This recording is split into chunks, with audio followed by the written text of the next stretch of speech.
the scenes for a glimpse into how it's done. And we'll join Daniel, Rupert, and Emma sharing stories about growing up Harry, Ron, and Hermione as the adventure continues. Inside Harry Potter and the Goblet of Fire. I think we'll ever have just a quiet year at Hogwarts. In the spring of 2004, the sprawling complex of sound stages at Leavesden Studios came to life as director Mike Newell began production on J.K. Rowling's fourth adventure, Harry Potter and the Goblet of Fire. Hi, Harry. I think of the 4 films is the biggest and greatest adventure. It's the ultimate thriller, which is fantastic. It's so good. It's got wonderful set-piece scenes. There are dragons, and there are underwater terrors, and there's Lost in the Maze. Wicked.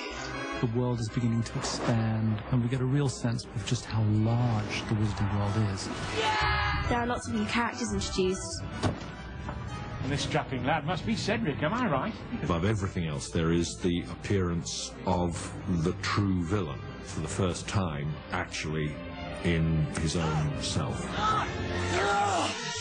Harry in particular is growing up. In fact, Ron and Hermione too. And it's great, I have to say, to be around Dan, Rupert and Emma, seeing them grow, seeing their interests develop. It was only a few short years ago that the 3 young stars were introduced to the world. 3 movies later, Dan, Rupert, and Emma have come a long way. Let's step back in time for a glimpse to where it all began. There must have been hundreds of millions of people that all auditioned. And they chose me. He's right here. He's right in the corner of frame. It takes an actor of great depth and intelligence to play that role. And Dan Radcliffe is the only 11-year-old I've ever met who has that quality. And you just see it in his eyes. This is a really deep soul. I was one of the biggest Harry Potter fans ever. And just to play Ron in the Harry Potter film has really been fantastic. And with Dumbledore gone. Good afternoon. I was like, oh my god, I just stood there. Thought, no, this is all a dream, pinch me. And then it all started happening. Petrificus Totalis.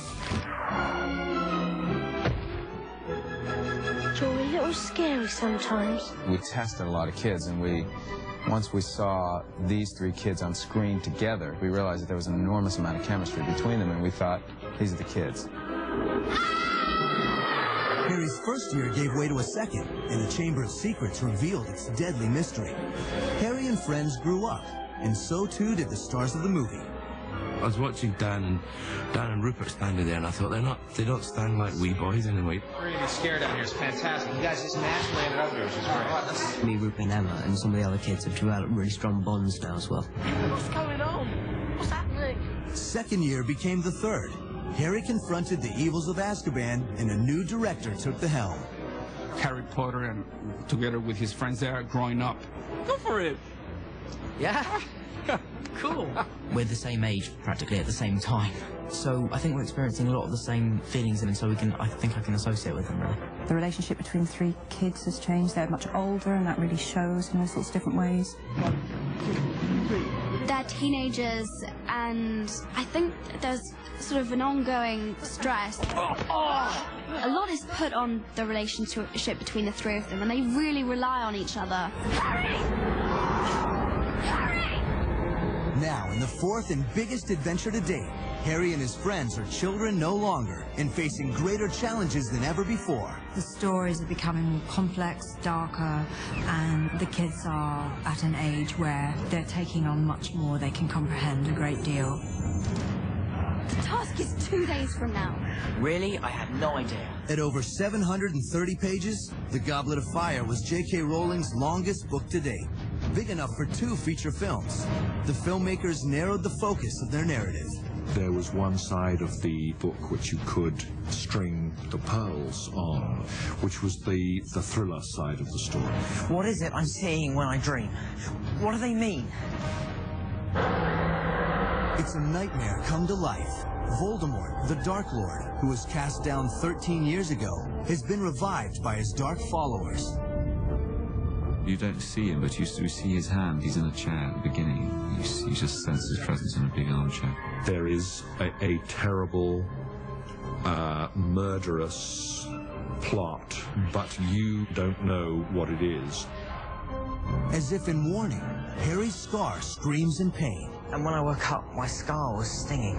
All he knows is that his scar hurts like hell. And the scar and the hurting of the scar and the dreams that he has while the scar is troubling him, they form a kind of chain of stepping stones through the story. And what lies ahead are dark things. Voldemort, the Death Eaters, the world as it was 14 years ago. Those were not good times, and we're on the precipice of times again that could be like that. Worse for Harry, the walls that have guarded him and the protectors who have seen him through are crumbling in the face of evil. There is something that is getting to Harry, that is trying to get to Harry, that has infiltrated Hogwarts. I think that whatever's happening, it's bigger than this. And I really think you should go to Dumbledore. Harry's world is completely shaken because Dumbledore, for the first time, we see him as an old man who's not at the height of his abilities anymore. Mike said to me, this is a film in which Dumbledore is no longer in control. He is frightened. He doesn't know what to do. This can't go on, Albus. First the Dark Mark, now this. What do you suggest, Minerva? That's a big thing for Harry because it completely, as it would anyone, unsettles him, and so he kind of loses control of it. With danger spiraling out of control and challenges beyond anything he's faced yet, Harry has to find the courage from within to see the adventure through. Harry is a noble, spiritual warrior. Harry does the right thing, and we would all like to think that we always do the right thing, but we don't. Dragons. That's the first task. They've got one for each of us. Even though there is a really dark part to it, it still has this fantastic sense of humour. Is that a student? Technically, it's a fact. No!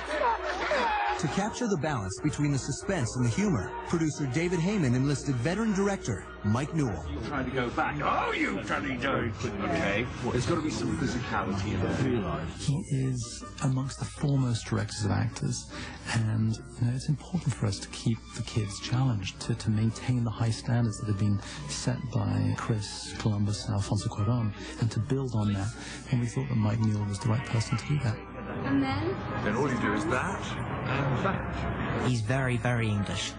He wears a waistcoat every day, which I just quite like because you don't see enough waistcoats anymore, really. He combines a real professorial quality with that of a true British public school boy. It's in his blood, and I think he brings it out very authentically in this film. I told Hermione to tell you. Seamus told me. In lots of ways, this is a classic English school story. All right, it's wizards and wands and magic and stuff like that, but it is nonetheless a classic English school story. And we're all brought up on those things. You know, I share all the same references. I don't even know I'm doing it. But that was great! He's just a real actor's director, and where I am now in terms of acting, I just want to learn as much as possible. And he gives very, very detailed notes, which is great because that's what I need. He gives back so much energy, and instead of sitting there in his chair watching the monitor, he's out there and he's doing it, and he's giving back energy to the actors, and I think he's great. He's so funny, he's completely crazy.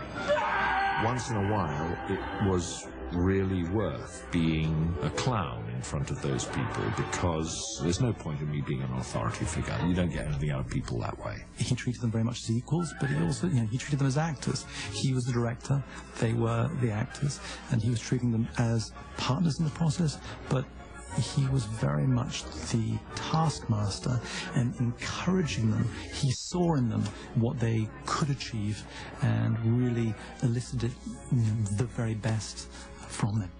Just have a look at this, all of you, because this is how it's roughly speaking supposed to work. We talked a lot about how Harry is in this film and sort of the nature of his character and what he's going through and what that would make him feel. And so just through talking about him, we discovered things. So it really was good working with him, particularly from a kind of performance point of view. Glance or two at Hagrid. He's got a very inclusive notion of directing. He walks out the set in the morning and says, "This is what I imagine we're going to do today. This is what I'd like us to do today." I just talk you all through it. and then he goes off for a cup of tea, and then 10 minutes later we do our best to do it. Look, is this your script? Wow. I genuinely think he's brilliant. He's so creative. He's really passionate about making this the best film, and he won't settle for anything less. Noel found inspiration in his young stars. I found each of them funny, just because they were such kind of peppery and vinegary, and you know, each of them has a very strong individual taste. I enjoyed that about them. Coming up, Hogwarts hosts a Triwizard Tournament. The Goblet of Fire chooses its champions, and Harry is swept up in the adventure by a surprise twist of fate. And still to come, an exclusive scene from the new movie when Inside Harry Potter and the Goblet of Fire returns.